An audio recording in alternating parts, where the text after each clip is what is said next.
Hello everyone. जैसा कि हम लोगों ने लास्ट लेक्चर में पढ़ा था कि कैसे हमको optimum number of rain gauge station निकालना है, तो हमको सबसे पहले क्या देखना है कि जो एरिया है हमारा, उस एरिया के बिहाफ पे हम लोग उसका कैलकुलेशन करते हैं, राइट। कि कैसे हमें optimum number of rain gauge station निकालना है।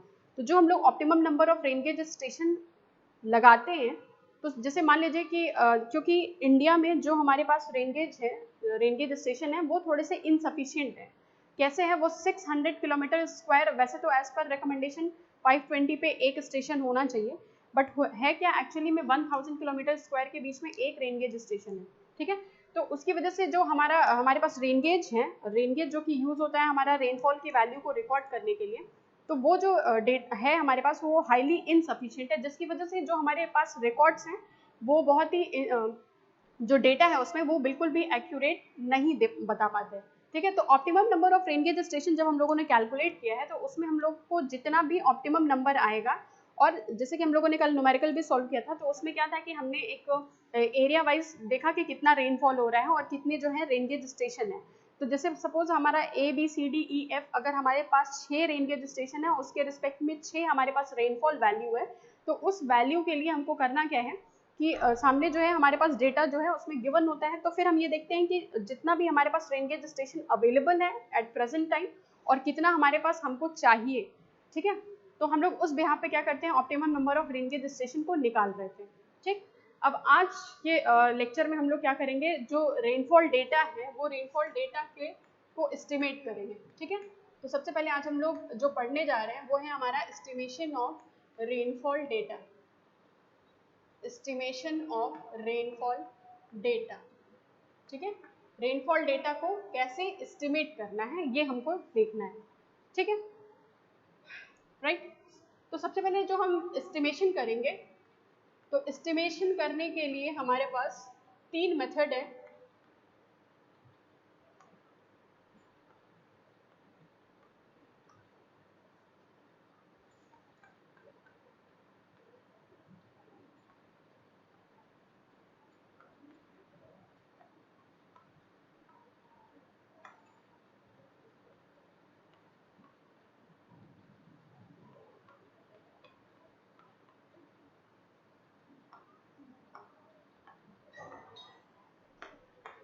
ठीक है, जो हमारे पास रेनफॉल डेटा है, ये रेनफॉल डेटा को हम लोग एस्टिमेट करते हैं, और वो जो एस्टिमेशन हम करेंगे उसके लिए हमारे पास एस्टिमेशन का 3 हमारे पास जो है मेथड है।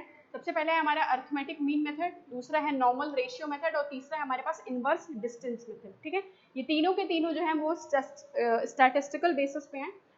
न्यूमेरिकली हम लोग इस वैल्यू को कैलकुलेट करते हैं। सबसे पहले तो हमें जो हमारे एस्टिमेशन ऑफ ये जो मिसिंग रेनफॉल डेटा है, तो सबसे पहले हम ये जानेंगे कि ये मिसिंग डेटा होता कैसे है।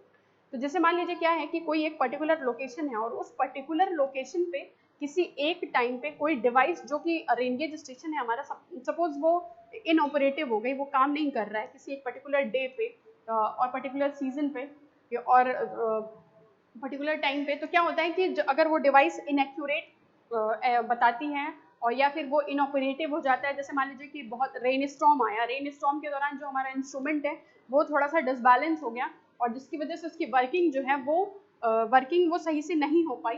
तो वो जो हमारा उस दिन का डेटा होगा या उस टाइम का जो डेटा होगा, वो डेटा हमसे हमारे रिकॉर्ड में गलत आएगा या नहीं होगा, वो मिस हो जाएगा, क्योंकि वो जो वैल्यू है उसको वो रिकॉर्ड ही नहीं कर पाएगा। तो इस वजह से वो जो डेटा होता है वो हमारे जो है वो मिसिंग वैल्यू में आ जाता है, ठीक है। तो अब इसी मिसिंग वैल्यू को, कि सपोज अगर कोई ऐसा दिन है, जैसे हम लोग क्या करते हैं हर पर डे का रेनफॉल रिकॉर्ड रखते हैं, और उसी बेसिस पे हम लोग आगे जो है वो फोरकास्ट करते हैं कि कितना हमारा रेनफॉल आगे होने की प्रोबेबिलिटी है। या फिर हम लोग लास्ट जब हम लोग देखते हैं कि कंपैरिजन भी कर रहे थे, तो हमें प्रीवियस डेटा की जरूरत होती है, तो उस बिहाफ पे हम लोग इस मिसिंग रेनफॉल डेटा का एस्टिमेशन करेंगे, ठीक है। अब इस मिसिंग रेनफॉल डेटा के एस्टिमेशन में जो हमारे पास मेथड्स अवेलेबल हैं, arithmetic mean, normal ratio method and inverse distance method, तो इन तीनों से हम लोग क्या करेंगे, वैल्यूज को कैलकुलेट करेंगे। तो क्या होता है कि जैसे मान लीजिए कि जिस भी स्टेशन का हमारे पास वैल्यू जो है वो मिसिंग है, वो हमारे पास नहीं है, तो हम लोग क्या करते हैं, जो नियर बाई सराउंडेड स्टेशन होते हैं उनके बिहाफ पे हम लोग क्या करते हैं, वैल्यू को कैलकुलेट, या आप एक कह सकते हैं एक तरीके से अप्रोक्सीमेशन लेके चलते हैं। जैसे मान लीजिए कि हमारे पास जो इस लोकेशन पे मैं हूँ, सपोज यहाँ पर जो हमारा इंस्ट्रूमेंट है वो इनऑपरेटिव हो गया फॉर अ पर्टिकुलर टाइम, ठीक है। तो अब उसके लिए अगर वो इनऑपरेटिव हो गया एक दिन के लिए और उस दिन का हमारे पास रेनफॉल रिकॉर्ड नहीं है, तो फिर हम ऐसे कंडीशन में करेंगे क्या? फिर ऐसे कंडीशन में क्या करते हैं कि जो हमारे पास नियर बाई सराउंडेड जो रेन गेज स्टेशन होते हैं उनके बिहाफ पे हम लोग क्या करते हैं, वैल्यू को कैलकुलेट करते हैं।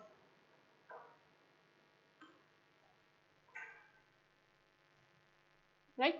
तो सबसे पहले क्या है कि हम सबसे पहला मेथड देखेंगे अर्थमेटिक मीन मेथड। तो जो हमारा अर्थमेटिक मीन मेथड है वो बिल्कुल ही जैसे हम लोग मीन वैल्यूज को कैलकुलेट करते हैं उसी तरीके से हमको इसमें कैलकुलेट करना है।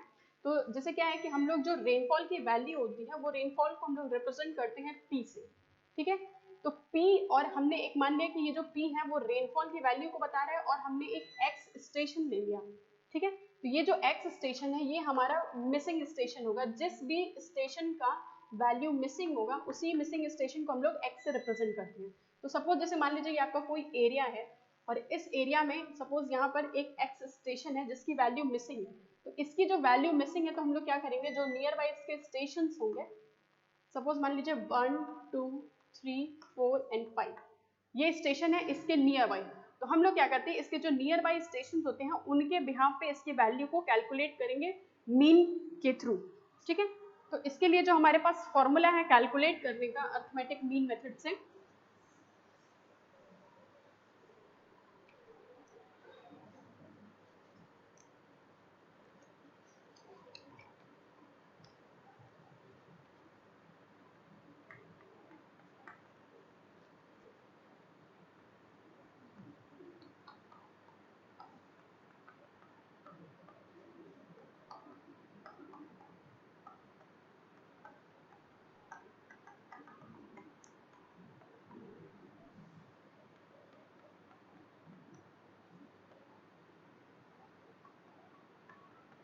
ये जो हमारे पास फॉर्मूला है ये फॉर्मूला है हमारे पास px is equal to P by N. तो आई जो है वो हमारे जितने भी नियर बाई स्टेशन होंगे जिसको हम लोग बोलते हैं इंडेक्स स्टेशन, ठीक है। तो वो जो हमारे इंडेक्स स्टेशन होंगे, तो सपोज अगर हमारे पास उसके जो मिसिंग स्टेशन है उसके आसपास अगर हमारे पास 4 स्टेशन और अवेलेबल है, तो हम क्या करेंगे, जो पहले स्टेशन पे रेनफॉल होगा प्लस जो दूसरे पे होगा, तीसरे पे होगा, चौथे पे होगा, उन चार वैल्यूज को हम लोग लेंगे। तो ठीक है, तो ये I1 से लेके N तक जितना भी नियर बाई स्टेशन होगा वो सारी वैल्यू को हम लोग ऐड करते हैं और उसका मीन निकालते हैं, ठीक है। तो ये हमने लिख दिया यहाँ पर फॉर्मूला है px is equal to 1/n p1 plus p2 up to pn, ठीक है। तो n जो है वो small n is number of index station, यानी कि जो भी हमारे पास सराउंडेड स्टेशन होंगे, तो सपोज अगर 4 स्टेशन है तो n की वैल्यू जो है वो हमारी 4 हो जाएगी, p1 p2 up to pn। तो p1 p2 क्या है, जो हमारा रेनफॉल है। सपोज जैसे मान लीजिए p1 है, तो p1 जो रेनफॉल वैल्यू होगी स्टेशन जो उसका सराउंडेड स्टेशन होगा 1 उसकी वैल्यू, फिर P2 और जितने भी हमारे सराउंडेड स्टेशन होंगे, जितने भी इंडेक्स स्टेशन होंगे, वो सारी की इंडिविजुअल वैल्यू को लेके हम लोग उसको ऐड करेंगे और उसका हम लोग क्या करते हैं, मीन निकाल लेते हैं। तो ये सिंपली जो अर्थमेटिक मीन मेथड है, बिल्कुल उसको सिंपली हम लोग एवरेज वैल्यू को निकाल रहे हैं, ठीक है। जो हमारा Px है वो हमारा मिसिंग रेनफॉल स्टेशन है, ठीक है। ये जो वैल्यू है मिसिंग रेनफॉल की वो स्टेशन X की है, तो इस वैल्यू को हम लोग इस फॉर्मूले से कैलकुलेट कर लेते हैं, राइट। नेक्स्ट जो हमारा मेथड है वो है नॉर्मल रेशियो मेथड।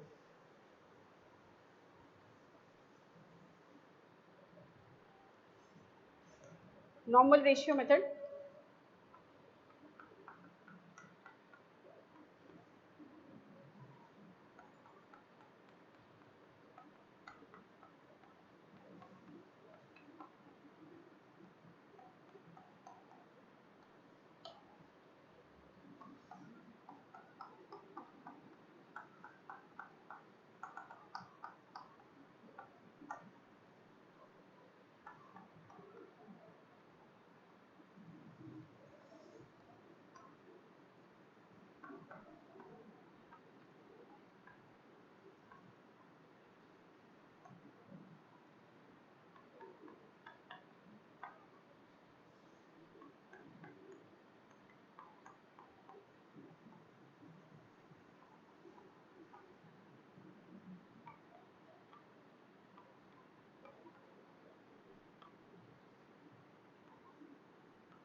तो जो हमारा नॉर्मल रेशियो मेथड है, नॉर्मल रेशियो मेथड से जो फॉर्मूला है हमारे पास Px, जो हमारा मिसिंग स्टेशन होगा वहाँ पे जो रेनफॉल की वैल्यू आएगी, ठीक है। फॉर्मूला है nx by n in bracket P1/n1 plus P2 by n2 up to Pn/nn, ठीक है। अब देखते हैं हमारा nx क्या है। तो nx जो है वो हमारा नॉर्मल एनुअल रेनफॉल है, ठीक है। ये जो nx है n1 n2 up to nn, जितने भी हमारी कैपिटल N की वैल्यू है वो सारी की सारी नॉर्मल एनुअल प्रेसिपिटेशन है, नॉर्मल एनुअल रेनफॉल है। तो ये सारी वैल्यूज हमको गिवन होगी क्वेश्चन में। तो ये जो nx होगा वो जो मिसिंग स्टेशन होगा उस मिसिंग स्टेशन का नॉर्मल एनुअल रेनफॉल होगा, ठीक। उसके बाद से जो हमारे इंडेक्स स्टेशन होंगे, जैसे n1 है, n2 है, तो ये जो हमारे नियर बाई स्टेशन है, उन नियर बाई स्टेशन पे जो हमको रेनफॉल की वैल्यू दी रहेगी वो सारी वैल्यूज को लेना है। P1, P2, P3 up to Pn, ये जो हमारा रेनफॉल की वैल्यू है उस रेनफॉल की वैल्यू को लेंगे और डिवाइडेड बाई यहाँ पे जो स्मॉल n है वो नंबर ऑफ इंडेक्स स्टेशन ही है। तो अगर मान लीजिए क्वेश्चन में हमको अर्थमेटिक मीन मेथड और ratio method, normal ratio method से ऐसे नहीं डायरेक्टली पूछा है कि आप सीधे बोलेगा कि आप हमको मिसिंग रेनफॉल की वैल्यू बताइए, तो हम कैसे पता करेंगे कि हमें अगर हमको बाय नेम दे दिया है कि अर्थमेटिक मीन मेथड से निकालना है या नॉर्मल रेशियो मेथड से निकालना है, तो फिर तो हम डायरेक्टली फॉर्मूला लगा के उस मिसिंग स्टेशन की रेनफॉल वैल्यूज को ले सकते हैं। लेकिन सपोज अगर हमें कोई वैल्यू ऐसे जो है हमको डायरेक्टली लिखा नहीं है कि हमको कौन से मेथड से उसको वैल्यू को निकालना है, तो हम लोग उसको क्या करेंगे कि हम जो वैल्यूज हमें क्वेश्चन में गिवन है, जैसे कि जो नॉर्मल एनुअल रेनफॉल है, तो ये टर्म सिर्फ और सिर्फ नॉर्मल रेशियो मेथड में ही यूज हुआ है, ठीक है। तो जो हमारा नॉर्मल, अगर हमें क्वेश्चन में बोलता है कि normal annual rainfall of station 1, 2, 3, 4 और ABCD जो भी है, अगर वो हमको दिया हुआ है तो इसका मतलब यही है कि हमें वो जो है नॉर्मल रेशियो मेथड से ही उसकी वैल्यू को कैलकुलेट करना है। अगर अर्थमेटिक मीन मेथड से निकालना होगा तो हमें नॉर्मल एनुअल रेनफॉल जो होगा वो नहीं गिवन होगा, सिर्फ और सिर्फ जो हमें प्रेसिपिटेशन की वैल्यू होगी, जो रेनफॉल की वैल्यू होगी वही गिवन होगी, ठीक है। तो इस दोनों बेसिस पे हम लोग क्या कर सकते हैं, डिफरेंशिएट कर सकते हैं कि हमें कौन से मेथड से जो मिसिंग स्टेशन का रेनफॉल वैल्यू है वो निकालना है, राइट। और अगर वो बाय नेम दे दिया तो फिर वेल एंड गुड, फिर तो कोई दिक्कत ही नहीं है। तो लास्ट जो मेथड है हमारे पास वो है इनवर्स डिस्टेंस मेथड।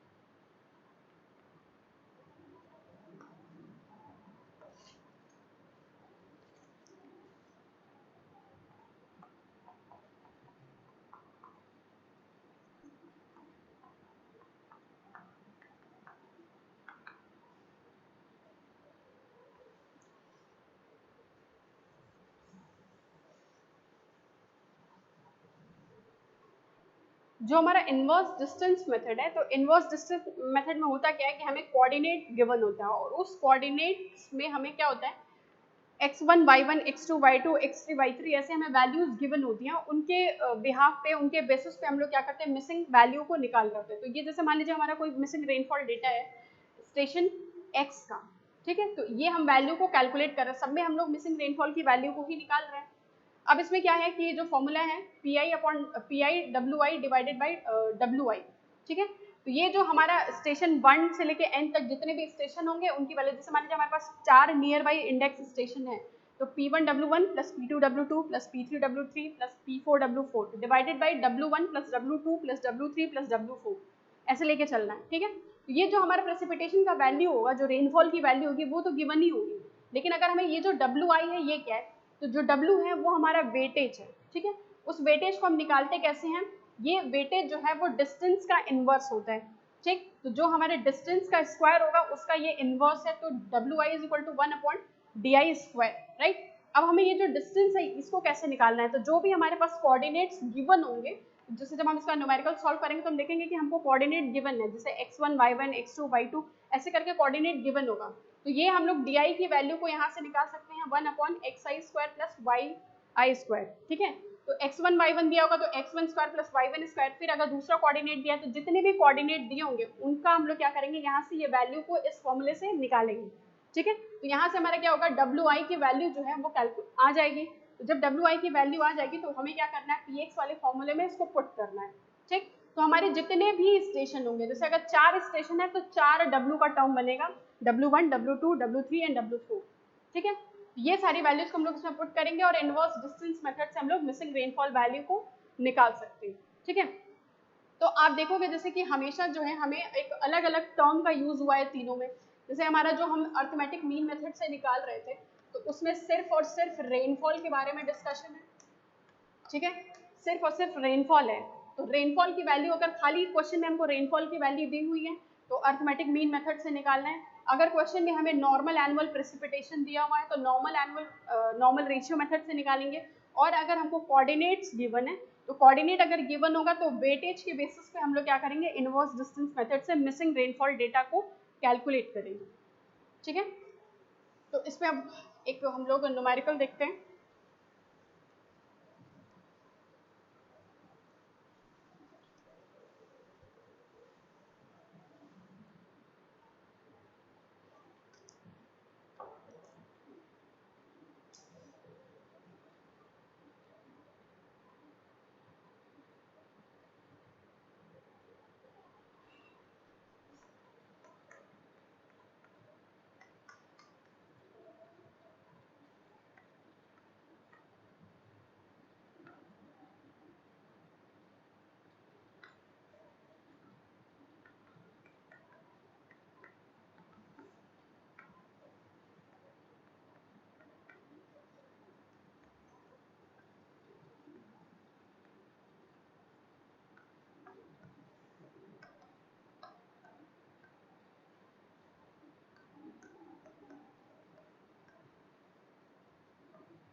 देखिए क्वेश्चन जो है वो क्वेश्चन में हमें दिए रखा है कि नॉर्मल एनुअल प्रेसिपिटेशन, ठीक, 4 स्टेशन है हमारे पास। स्टेशन कौन कौन से हैं, A B C and D, ये हमारे पास 4 स्टेशन है। ठीक है, इन 4 स्टेशन पे जो हमारा नॉर्मल एनुअल रेनफॉल है वो रेनफॉल कितना है, 80.97, 67.59, 76.28 एंड 92.01। ठीक है, तो ये जो हमारा 80 ये हमारा स्टेशन ए का है। ठीक, नॉर्मल एनुअल रेनफॉल। ये जो वैल्यू है वो हमारे स्टेशन बी की है, ये जो है सी का है और ये डी का है। यानी कि हमें क्या दिया है, N A, N B, N C and N D. ठीक, क्वेश्चन में बिल्कुल क्लियरली मेंशन है कि normal annual precipitation A B C D station पे 80.97, 67.59, 76.28 एंड 92.01 है। ठीक है, अब बोल रहा है कि किसी एक पर्टिकुलर ईयर में, कोई एक पर्टिकुलर ईयर में जो स्टेशन डी है वो स्टेशन डी जो है वो किसी रीजन से इनऑपरेटिव हो जा रहा है। मतलब वहाँ पर वो किसी रीजन से जो है खराब हो गया, जिसकी वजह से वो काम नहीं कर पाया और रेनफॉल की वैल्यू जो है वो रिकॉर्ड नहीं हो पाई। ठीक है, तो उस दौरान जो स्टेशन ए बी एंड सी है वहाँ पर जो एनुअल प्रेसिपिटेशन रिकॉर्ड हुआ, यानी कि हम यहाँ पे क्या रिकॉर्ड हुआ, P A, PB and PC, जो हमारा एनुअल प्रेसिपिटेशन रिकॉर्ड हुआ वो है हमारा 91.11, 72.23, 79.59 respectively. Then find rainfall at station D. ठीक है, हमसे बोल रहा है कि नॉर्मल एनुअल प्रेसिपिटेशन हुआ है ABCD स्टेशन का, उसके बाद से किसी रीजन से जो हमारा स्टेशन D है वो खराब हो गया, उसमें रेनफॉल की वैल्यू रिकॉर्ड नहीं हो पाई, तो उसके जो नियर बाई स्टेशन है ABCD ABC, वहाँ पे जो प्रेसिपिटेशन की वैल्यू रिकॉर्ड हुई है PA PB PC वो दिया हुआ है, तो बोल रहा है कि हमें जो रेनफॉल की वैल्यू है वो स्टेशन D पर बताइए कि कितना रेनफॉल हुआ है। ठीक, तो सबसे पहली बात तो ये है कि अब हमें इस क्वेश्चन में सिर्फ ये पूछ रखा है कि मिसिंग वैल्यू को बताना है। अब सबसे पहली बात तो ये है कि इसमें कोई क्लियर मेंशन नहीं है कि हमें किस मेथड से बताना है, लेकिन हम क्या देख रहे हैं कि यहाँ पर जो हमें क्वेश्चन में क्या दिया हुआ है कि नॉर्मल एनुअल रेनफॉल हो रही है। ठीक है, जो हमारी नॉर्मल एनुअल रेनफॉल है यानी कि नॉर्मल रेशियो मेथड से हमें इस वैल्यूज को कैलकुलेट करना है। ठीक है, तो जो हमारा फॉर्मूला है Px का हमने पढ़ा था nx/n P1/n1 plus P2/n2 up to Pn/nn, यही पढ़ा हम लोग ने फॉर्मूला। तो Px जो है वो मिसिंग स्टेशन है, मिसिंग स्टेशन है। तो अगर हम यहाँ पर देखें तो मिसिंग स्टेशन कौन सा है जहाँ की वैल्यू जो है वो रिकॉर्ड होना भूल मतलब नहीं रिकॉर्ड हो पाई है, जिसकी वैल्यू हमें फाइंड आउट करनी है, तो वो है हमारा स्टेशन D। ठीक है, NX यानी कि जो हमारा मिसिंग स्टेशन है यानी कि ND, यहाँ का जो नॉर्मल प्रेसिपिटेशन है, x की जगह x क्या है हमारा मिसिंग स्टेशन, और मिसिंग स्टेशन कौन सा है D, तो ये हमारा ND divided by small n, बाकी चीजें बिल्कुल वैसे ही P1 1 की जगह पे मैं क्योंकि इसमें मेंशन है A तो PA/NA plus PB/NB plus up to PN/NN। ठीक है, अब हम क्या करते हैं यहाँ से PD की वैल्यू को कैलकुलेट करते हैं। तो PD की वैल्यू को कैलकुलेट करने के लिए सबसे पहले यहाँ पे हमें ND देखना है कि नॉर्मल एनुअल प्रेसिपिटेशन जो हुआ है स्टेशन D पे, तो स्टेशन D पे जो हमारा नॉर्मल एनुअल प्रेसिपिटेशन है वो कितना है 92.01, 92.01 डिवाइडेड बाय क्या बोल रहा है हमसे इंडेक्स स्टेशन।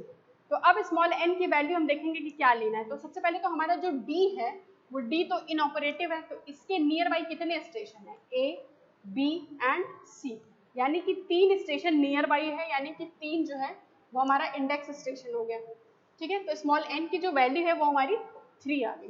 ठीक, अब हम क्या करेंगे कि PA की वैल्यू लिखेंगे, तो PA की जो वैल्यू है वो हमें एनुअल प्रेसिपिटेशन कितना दिया हुआ है 91.11 डिवाइडेड बाय NA 80.97 प्लस जो हमें रेनफॉल दिया हुआ है स्टेशन B का वो क्वेश्चन में गिवन है 72.23 डिवाइडेड बाय NB यानी कि 67.59, और जो हमें स्टेशन C पे दिया हुआ है नॉर्मल एनुअल प्रेसिपिटेशन वो है 76.28 डिवाइडेड बाय PC जो है वो हमें दिया हुआ है 79.59।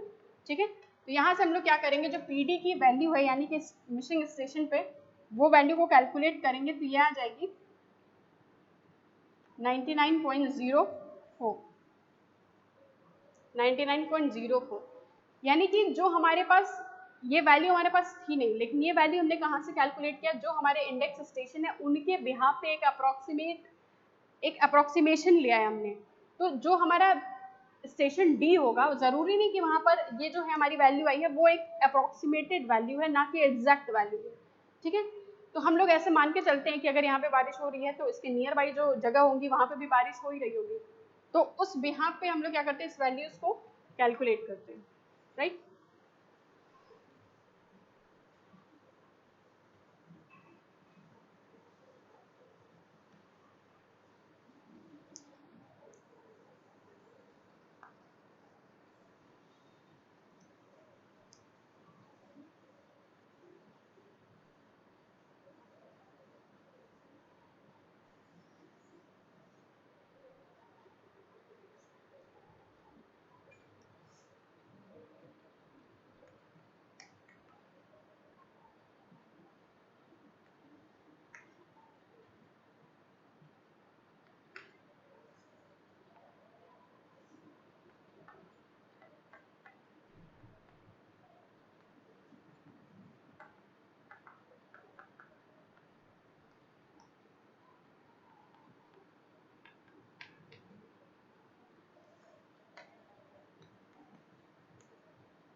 नेक्स्ट जो टॉपिक है हमारा वो है कंसिस्टेंसी ऑफ रिकॉर्ड, ठीक है। कंसिस्टेंसी ऑफ रिकॉर्ड क्या होता है कि हम जब भी रेनफॉल होता है तो हम क्या करते हैं, जितने भी ईयर होते हैं उनका हम लोग रेनफॉल रिकॉर्ड रखते हैं, ठीक है। तो जैसे मान लीजिए अगर किसी भी एक स्टेशन की वैल्यू जो है वो मिस हो गई, तो हमने अभी देखा था कि उसको estimation of missing rainfall data से वैल्यू को कैलकुलेट करते हैं, ठीक। लेकिन सपोज अगर किसी हमने अगर 30 और 35 ईयर का डेटा अगर देखा और उसके बेसिस पे अगर हम लोग उसको कंपैरिजन करेंगे, तो हमें कंसिस्टेंसी को चेक करने के लिए हम लोग क्या करते हैं, कुछ एक कर्व का यूज करते हैं जिसका नाम है डबल मास कर्व, ठीक है। डबल मास कर्व, इसके बारे में भी हम लोग आगे बढ़ेंगे। तो जो डबल मास कर्व होता है उसमें क्या होता है, जितने भी एक्युमुलेटेड रेनफॉल होते हैं मिसिंग स्टेशन के, ठीक है, मिसिंग स्टेशन का जो एक्युमुलेटेड रेनफॉल होगा, और उसमें हम लोग क्या करते हैं, जो इसको वाई एक्सिस पे लेते हैं, और जो हमारा एक्युमुलेटेड मीन रेनफॉल होता है जो नियर बाई स्टेशन होता है उनका, ठीक है, तो उनमें हम लोग क्या करते हैं, एक ग्राफ को प्लॉट करते हैं, ठीक।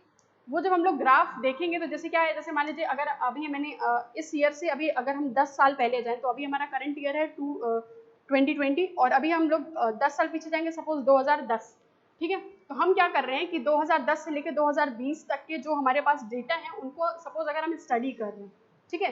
तो सपोज अगर इसी बीच में हमारे पास क्या होता है कि कोई रेनफॉल जो है वो डेटा हमारे पास मिसिंग है या हमारे पास वैल्यूज नहीं, तो हम इसको कैसे पता करेंगे, तो हम लोग क्या करते हैं, उसकी कंसिस्टेंसी को चेक करते हैं। तो जब भी हम इन दोनों के बीच में ग्राफ प्लॉट करेंगे, वो जो हमारा ग्राफ बनता है, तो अगर वो ग्राफ जो है बिल्कुल स्ट्रेट जाता है तो इसका मतलब है कि हमारा जो डेटा है वो कंसिस्टेंट है।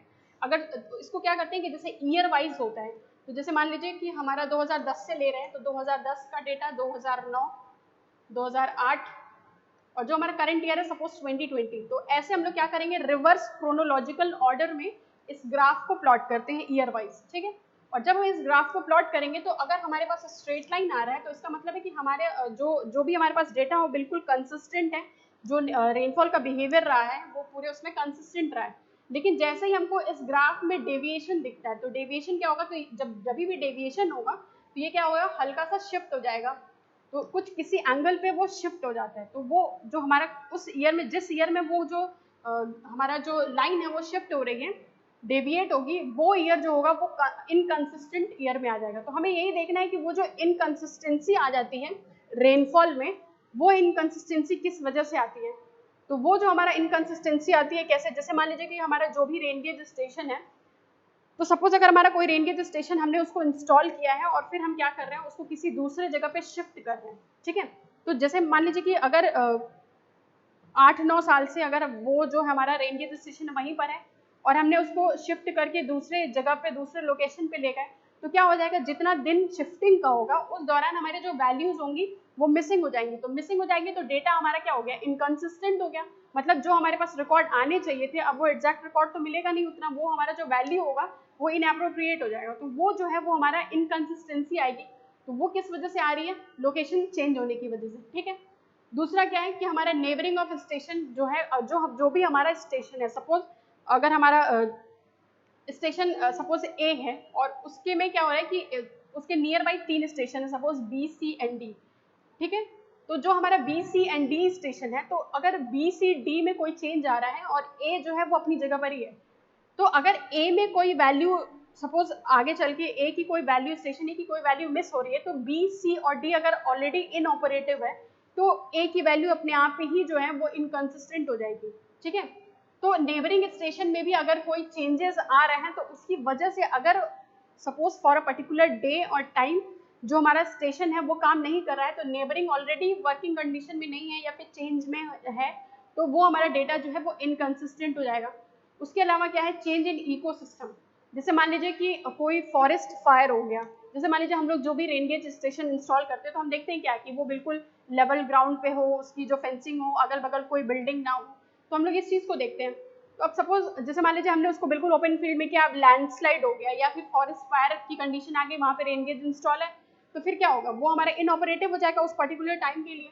तो जो हमारे इकोसिस्टम में अगर कोई चेंज आता है, कोई क्लाइमेटिक चेंज आ रहा है, कोई बिहेवियर, उस क्लाइमेटिक बिहेवियर चेंज हो रहा है, उसकी वजह से अगर हमारा कोई चेंज आएगा, तो वो जो हमारा डेटा होगा उस पर्टिकुलर डे और ईयर का, वो इनकंसिस्टेंट हो जाएगा, ठीक है।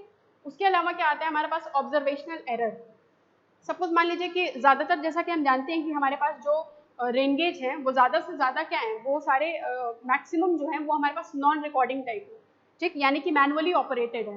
तो जो हमारे पास है अगर डिवाइस जो रेन गेज है वो मैनुअली ऑपरेटेड है, तो हो सकता है कि जो हमने ऑब्जर्वेशन लिया है वो ऑब्जर्वेशन में भी कुछ एरर आ जा रहा है, तो रेनफॉल की गलत वैल्यू रिकॉर्ड हो गई, तो उस एरर की वजह से हमारा जो डेटा इनकंसिस्टेंट हो गया, तो उसकी वजह से भी इनकंसिस्टेंसी जो है आ जाएगी ऑब्जर्वेशनल एरर की वजह से। तो ये चारों जो है हमारे फैक्टर्स हैं जिनकी वजह से हमारा जो डेटा है वो इनकंसिस्टेंट हो सकता है। तो ये जो अगर हमारा डेटा कुछ मिस होकर इनकंसिस्टेंट हो गया है, तो इसको फाइंड आउट कैसे करते हैं? तो इसको फाइंड आउट करने के लिए हम लोग डबल मास कर्व का यूज़ करते हैं। इसको हम लोग कल इसके बारे में ब्रीफली ग्राफ के बारे में पढ़ेंगे और कैसे हम लोग इसको फाइंड आउट करते हैं ये देखेंगे, ठीक है। Till then thank you.